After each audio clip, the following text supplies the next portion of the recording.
میرا نام سمیرہ ہے۔ میں نے مولوی صاحب کے کہنے پر ابھی سپارہ پڑھنا شروع ہی کیا تھا کہ مولوی صاحب کا ہاتھ میری کمر پر دھیرے دھیرے گردش کرنے لگا۔ میں ایک دم سہم سی گئی تھی، میری سانس جیسے حلق میں اٹک گئی تھی۔ میں نے ایک نظر مولوی صاحب کو دیکھا تو وہ بڑی عجیب سی نظروں سے مجھے دیکھ کر مسکرانے لگے تھے۔ میں کچھ گھسک کر پیچھے بیٹھ گئی۔ مولوی صاحب نے اپنی سفید داڑھی پر ہاتھ پھیرنا شروع کیا۔ میں نے اپنے سپارے کی جانب دیکھا اور سبق دہرایا۔ مجھے لگا جیسے میرے پورے وجود میں ہزاروں چونٹیاں رینگ رہی ہوں۔ میں نے پھر مولوی صاحب کی طرف دیکھا تو ان کی نظریں مجھ پر ہی ٹکی ہوئی تھی۔ شاید میں سب بچیوں میں بڑی تھی۔ میری عمر ابھی 14 سال تھی اور میں پہلے سپارے پر تھی۔ میرے والد کا کام ہی کچھ ایسا تھا، ہر 6 مہینے بعد ان کا ٹرانسفر ہو جاتا تھا۔ میرے اسکول کی تعلیم کے ساتھ ساتھ دینی تعلیم بھی ڈسٹرب ہو رہی تھی۔ جس محلے میں اب ہم رہ رہے تھے وہاں مولوی صاحب نے ایک مدرسہ کھول رکھا تھا۔ بہت سے بچے اس مدرسے میں پڑھنے آتے تھے، لیکن زیادہ تر لڑکے ہی جاتے تھے۔ ہمارا گھر اس مدرسے کے برابر میں ہی تھا۔ امی نے مجھے بھی وہیں پر قرآن پاک پڑھنے کے لیے بھیجنا شروع کر دیا۔ پہلے تو مولوی صاحب نے بڑی شرافت دکھائی تھی، لیکن جب سے میں نے وہ دل دہلا دینے والا منظر دیکھا تھا اس کے بعد سے مولوی صاحب کی عجیب و غریب حرکتیں میرے ساتھ شروع ہو گئی تھی۔ کبھی سبق دیتے ہوئے وہ میرا ہاتھ پکڑ لیتے، کبھی میرے رخسار چھونے لگتے، کبھی مجھے اپنے پاس بٹھا کر میری کمر کو سہلانے لگتے۔ میں ان حرکتوں سے بے حد پریشان ہو کر رہ گئی تھی۔ میرا مسئلہ یہ تھا کہ میری والدہ نے مجھے کبھی بھی گڈ ٹچ اور بیڈ ٹچ کے بارے میں نہیں بتایا تھا، اور نہ ہی کبھی یہ کہا کہ کوئی تمہیں ایسے چھوئے تو چلانا شروع کر دینا یا سختی سے پیش آنا۔ یہ ہر بات میری ماں کو بتانی چاہیے تھی مجھے۔ میرے خیال سے جس معاشرے میں اب ہم رہ رہے ہیں، اپنی ماں کو بچوں کی تربیت کرتے ہوئے ان باتوں کا بھی خاص خیال رکھنا چاہیے، لیکن میری والدہ کی تو سوچ ہی بڑی عجیب تھی۔ میں ایسی باتوں سے بہت جلد گھبرا جاتی تھی۔ میں نے امی سے بھی کوئی ذکر نہیں کیا تھا، بس ایک دن تنگ آ کر گھر جا کر یہ کہہ دیا کہ مجھے مولوی صاحب سے نہیں پڑھنا، وہ میرے لیے کسی باجی کا انتظام کریں، کیونکہ جو کچھ میں نے کچھ دن پہلے چھت پر ہوتے ہوئے دیکھا تھا، میرا دل مولوی صاحب کو دیکھتے ہی سوکھے پتوں کی طرح کانپنے لگتا تھا۔ لیکن میری بات سن کر امی نے میرے منہ پر تھپڑ مارا اور میرا کان کھینچ کر مولوی صاحب کے پاس لے گئی۔ کہنے لگی، اس لڑکی نے مجھے پریشان کر کے رکھا ہے، ایک تو اس کے دماغ میں جلدی سے کچھ بیٹھتا نہیں ہے، اوپر سے یہ نخرے کر رہی ہے، مولوی صاحب سے نہیں پڑھوں گی۔ مولوی صاحب نے مجھے غصے سے دیکھا تو میں نظریں جھکا کر کھڑی ہو گئی۔ میری ماں نے تو مجھے مولوی صاحب کے سامنے شرمندہ کر کے رکھ دیا تھا۔ مولوی صاحب کی ساری داڑھی سفید تھی۔ مولوی صاحب 60 سال سے کم کے نہیں تھے۔ ظاہر ہے میری ماں کیوں ان پر شک کرتی۔ وہ کہنے لگے، بے فکر ہو جاؤ بہن جی، نافرمان بچوں کو تو میں 2 گھنٹے زیادہ بٹھا کر خاص توجہ سے پڑھاتا ہوں، بس چند مہینے میں تیر کی طرح ٹھیک ہو جائے گی۔ ان کی تیز آواز پر میرا دل دہل اٹھا تھا۔ پھر امی سے کہنے لگے، دیکھیے بہن جی، میں ذرا سخت مزاج قسم کا استاد ہوں اور بنا ڈنڈا کھائے کبھی کسی کو پڑھنا نہیں آتا، لیکن کیا ہے کہ یہاں بچوں کے جسم پر تھپڑ کا نشان ماں باپ کو دیکھ جائے تو ماں باپ ہم مولویوں کی کلاس لینے آ پہنچتے ہیں کہ بچوں کو ہاتھ بھی کیسے لگایا۔ میری والدہ نے تو یہ سن کر مولوی صاحب کو کھلی چھوٹ دے دی تھی۔ کہنے لگی، میری طرف سے جو مرضی کریں اس کے ساتھ، میں کبھی شکایت لے کر نہیں آؤں گی، بس میری بچی اسی سال میں کلام پاک پڑھ لے۔ وہ کہنے لگے، بے فکر ہو جائیں، آپ نے کہہ دیا، بس اب آپ کی بچی میری خاص نظر میں رہے گی، اسے میں اپنے پاس بٹھا کر پڑھاؤں گا۔ اس بات پر میری والدہ بڑی خوشی خوشی مجھے وہاں چھوڑ کر چلی آئی۔ میں ڈری سہمی سامنے بیٹھی تھی۔ مولوی صاحب نے سخت لہجے میں مجھ سے کہا، ادھر میرے پاس آ کر بیٹھو، تمہیں تو میں پوچھتا ہوں، ابھی گھر جا کر میری شکایتیں لگاتی ہو۔ یہ سن کر تو میری جان نکل گئی تھی۔ میں نے نام میں سر ہلایا۔ میں نے کہا، میں یہیں بیٹھ کر پڑھوں گی۔ میری بات پر تو انہوں نے مجھے ایسے لتاڑا کہ میں کانپ کر رہ گئی تھی۔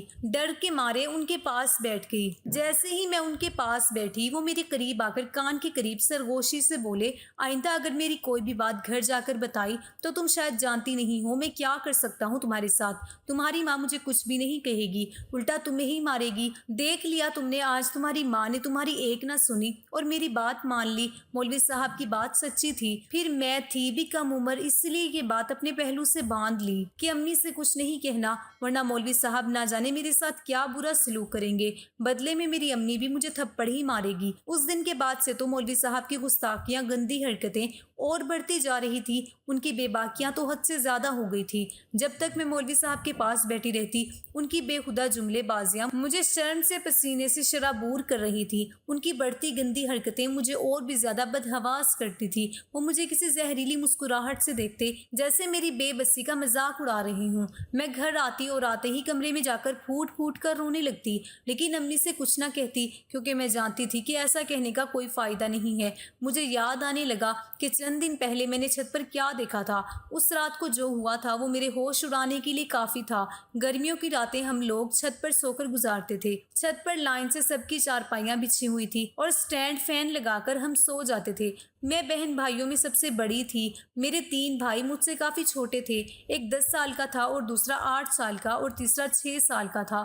میں رات کو اپنی چارپائی پر گہری نیند سو رہی تھی جب مجھے کسی کی سسکیوں کی آواز سنائی دی۔ اس وقت کون ہو سکتا تھا؟ میں نے اٹھ کر پوری چھت کو دیکھا، لیکن سبھی بے اختیار سو رہے تھے۔ مجھے وہ آواز برابر والی چھت پر سے آ رہی تھی جہاں مولوی صاحب کا مدرسہ تھا۔ چھت پر بس ایک ہی کمرہ تھا جس کی کھڑکی کھلی ہوئی تھی اور ایک مدھم سی روشنی اس کمرے میں جل رہی تھی۔ سسکنے کی آواز بھی اسی کمرے سے آ رہی تھی۔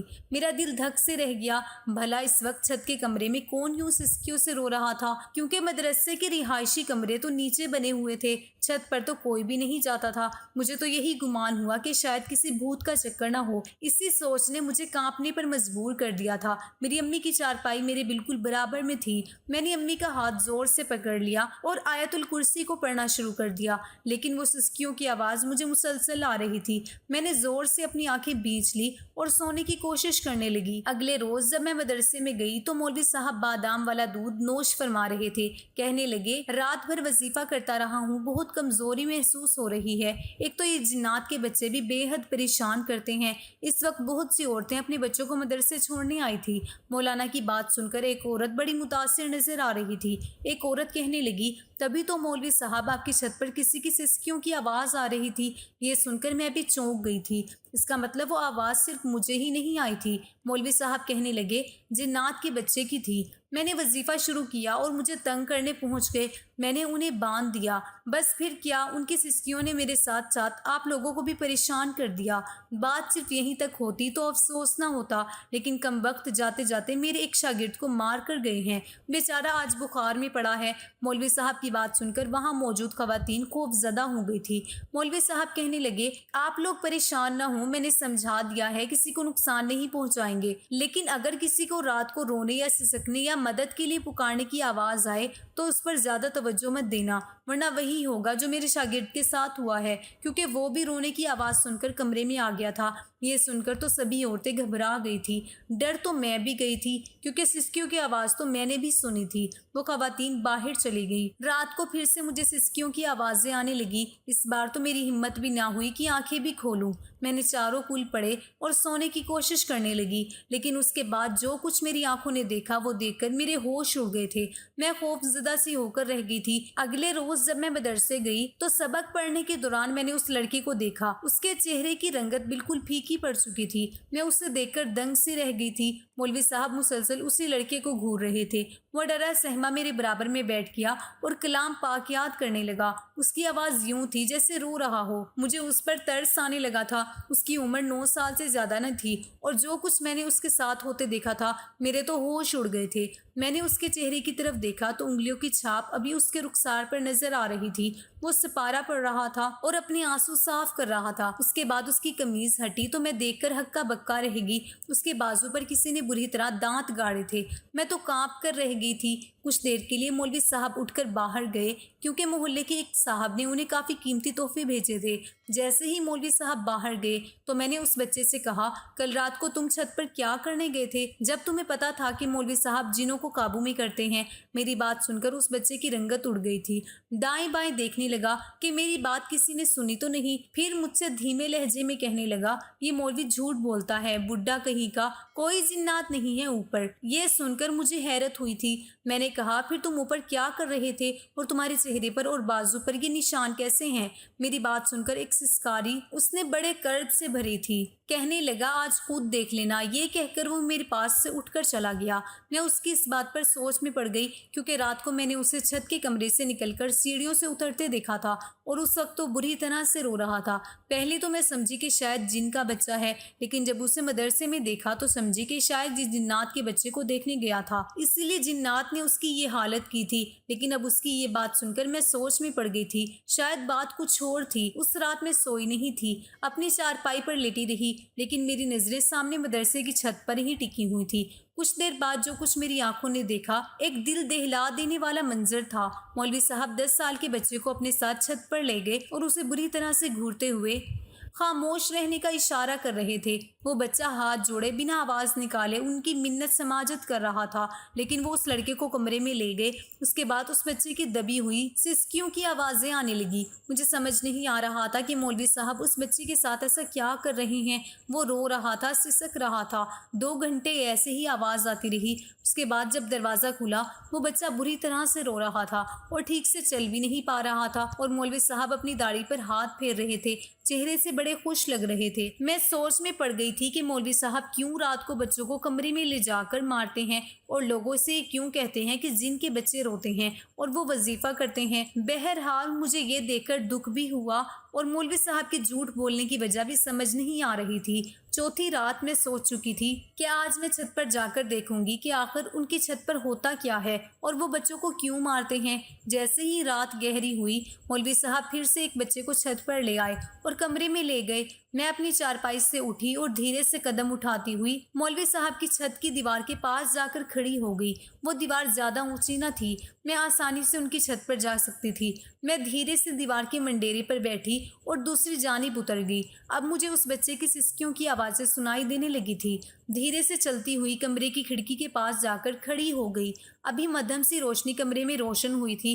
جو منظر میں نے اپنی آنکھوں سے دیکھا میری تو روح لرز گئی تھی۔ میں نے فوراً سے اپنے منہ پر ہاتھ رکھ کر اپنی چیخ دبائی تھی۔ میری آنکھیں پھٹی کی پھٹی رہ گئی۔ ایسا روح فنا کر دینے والا منظر میں نے اپنی عمر میں پہلی بار دیکھا تھا اور میں کانپ کر رہ گئی تھی۔ میں نے اپنے قدم پیچھے کے لیے اٹھائے تھے، لیکن ایک دم سے میں ایک پتھر سے ٹکرا گئی تھی۔ میرے منہ سے بے اختیار چیخ نکلی تھی۔ چاروں طرف خاموشی تھی، اس لیے میری چیخ فضا میں گونجی تھی۔ میں نے پلٹ کر بھی نہیں دیکھا تھا اور دیوار پر پھلانک کر اپنی چارپائی پر لیٹ گئی۔ میرا دل اتنی زور سے دھڑک رہا تھا کہ جیسے سینہ پھٹ کر باہر نکل جائے گا۔ اگلے 2 روز تک میں بخار میں تپتی رہی۔ میں آنکھیں بند کرتی تو وہی منظر میری آنکھوں کے سامنے آ جاتا۔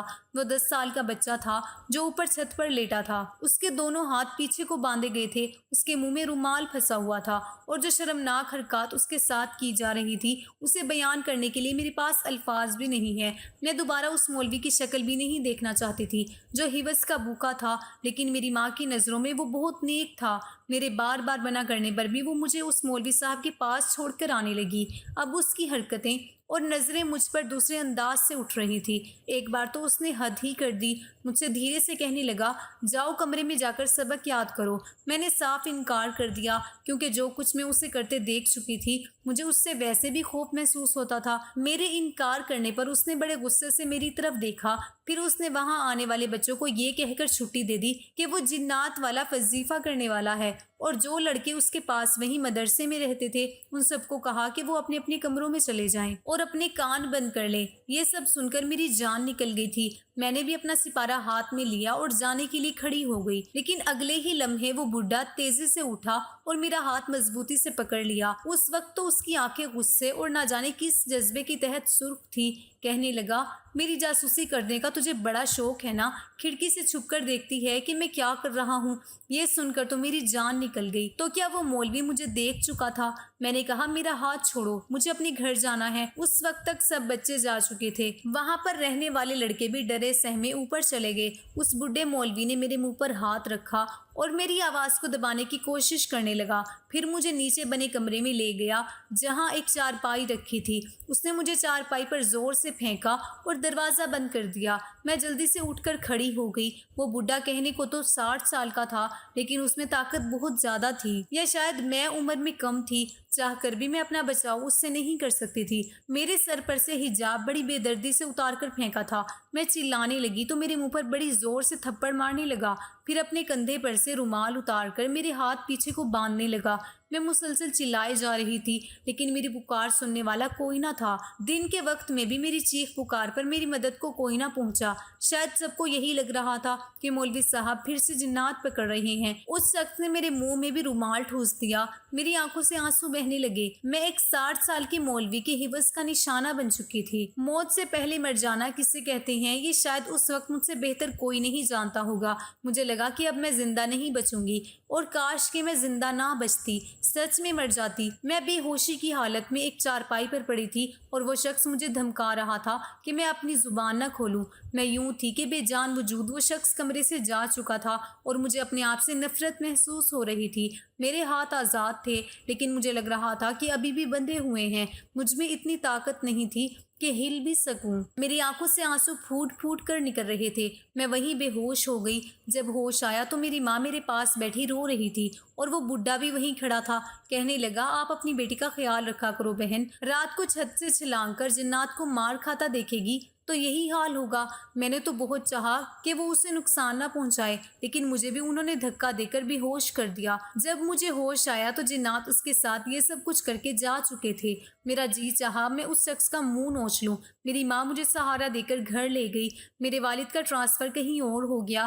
ہم ایک دوسرے شہر چلے گئے۔ میں بالکل گمسم سی ہو گئی تھی۔ میری ماں مجھ سے بات بھی کرتی تو میں جواب نہیں دیتی تھی، مگر اب 1 مہینے بعد میری طبیعت بگڑنے لگی۔ میری ماں جب مجھے ڈاکٹر کے پاس لے کر گئی تو پتہ چلا کہ میں حاملہ ہوں۔ میری ماں تو وہاں دھاڑے مار مار کر رونے لگی، کہنے لگی یہ سب کیسے ہو گیا۔ میں نے نفرت سے اپنی ماں کی طرف دیکھا۔ میں نے کہا، آپ کو مجھ پر ذرا بھی اعتبار نہیں تھا، امی اس مولوی پر تھا۔ آپ اس کی بات کو سچا اور میری بات کو جھوٹا سمجھتی تھی۔ اس دن مجھے جنات نے نہیں، اس بڈھے نے اپنی حوض کا نشانہ بنایا تھا، لیکن آپ کو کچھ بھی نظر نہیں آیا۔ ارے ماں تو اپنی بیٹی کی آنکھوں سے ہی جان جاتی ہے کہ بیٹی کو کیا چیز پریشان کر رہی ہے۔ آپ نے تو اس مولوی کی بات کو سچ سمجھا۔ میری ماں کی آنکھیں اس وقت کھلی جب میں مکمل برباد ہو چکی تھی۔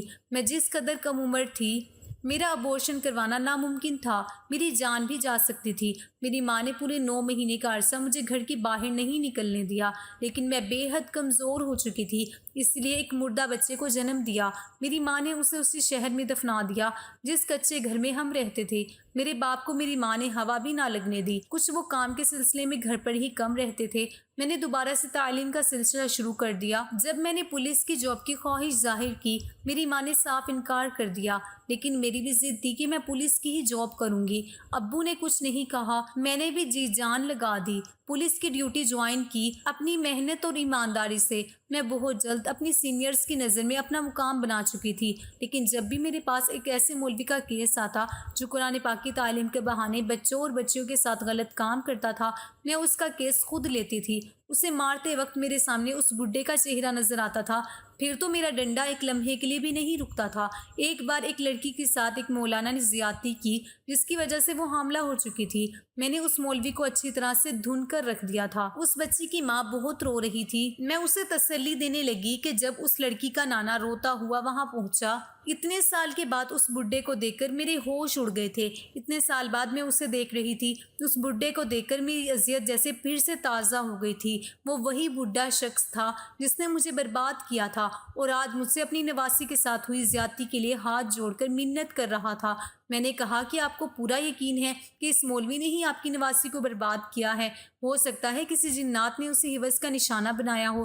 میری بات سن کر وہ چونک کر مجھے دیکھنے لگا۔ میں نے کہا، مولانا صاحب، جو بویا ہے وہ کاٹنا تو پڑتا ہے۔ ہو سکتا ہے آپ کی نواسی کو برباد کرنے والا بھی آپ کا کوئی شاگرد ہو، جیسے آپ چھت پر لے کر جاتے تھے۔ میری بات سن کر وہ اپنے دل کو پکڑ کر وہیں کرسی پر بیٹھ گیا۔ میری آنکھوں میں آج بھی اس شخص کے لیے صرف نفرت تھی۔ آپ سبھی والدین سے یہی گزارش ہے کہ آپ اپنے بچوں کو جب بھی تعلیم کے لیے بھیجیں تو ان کو اچھائی اور برائی کے بارے میں ضرور بتائیں اور اپنی رائے کمنٹ میں ضرور دیں۔ تو دوستو، یہ تھی آج کی کہانی آپ کو کیسی لگی کمنٹ میں ضرور بتائیں۔ ویڈیو اچھی لگے تو لائک کریں، شیئر کریں۔